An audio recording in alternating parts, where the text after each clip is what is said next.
வணக்கம் நண்பர்களே, welcome to M சேவை. தமிழகத்தில் உள்ள விவசாயிகளுக்கு ஒரு முக்கியமான மகிழ்ச்சியான செய்தி வெளியாயிருக்கு.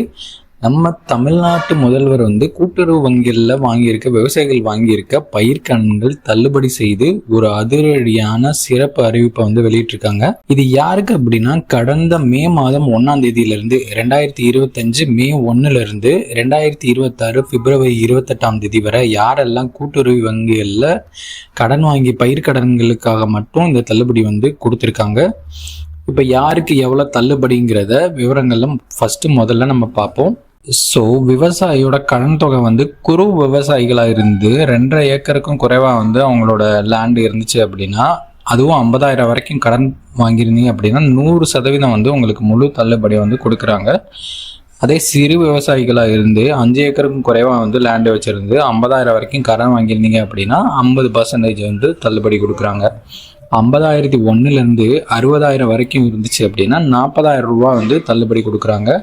60,000லேருந்து 70,000 வரைக்கும் கடன் இருந்துச்சு அப்படின்னா 30,000 ரூபா தள்ளுபடி. 70,000லேருந்து 80,000 வரைக்கும் கடன் இருந்துச்சு அப்படின்னா 20,000 தள்ளுபடி கொடுக்குறாங்க.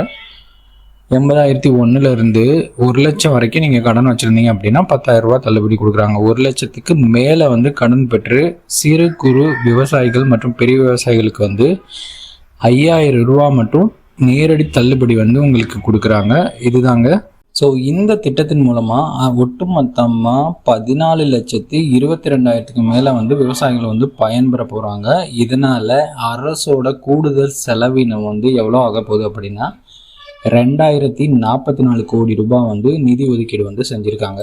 ஸோ இந்த அறிவிப்பை தொடர்ந்து கூட்டுறவுத்துறை அதிகாரிகள் மூலமாக தகுதியான விவசாயிகளோட லிஸ்ட்டை ரெடி பண்ணிகிட்டே இருக்காங்க. மாவட்டம் வரையாக ரெடி பண்ணிகிட்டு இருக்காங்க. ஸோ மிக விரைவில் கூட்டுறவு சங்கங்கள் இந்த லிஸ்ட்டை வெளியிடப்படும்ன்றது எதிர்பார்க்கப்படுகிறது. ஸோ விவசாயிகளை உங்களோட கூட்டுறவு வங்கியில் நீங்கள் எவ்வளவு பயிர்க்கடன் வாங்கியிருக்கீங்க, இந்த திட்டத்தை பற்றின உங்களோட கருத்து என்னன்றதை மறக்காமல் கீழே கமெண்ட்டில் மென்ஷன் பண்ணுங்கள். இந்த தகுதி பட்டியல் வெளியானதும் அதை எப்படி செக் பண்ணணுன்றதை அடுத்த அப்டேட்டில் நம்ம பார்க்கலாம். இந்த முக்கிய தகவல் உங்கள் பகுதியில் இருக்க விவசாய நண்பர்களுக்கும் வாட்ஸ்அப் குரூப்லையும் ஷேர் பண்ணுங்கள். தேங்க்யூ ஸோ மச் ஃபார் வாட்சிங்.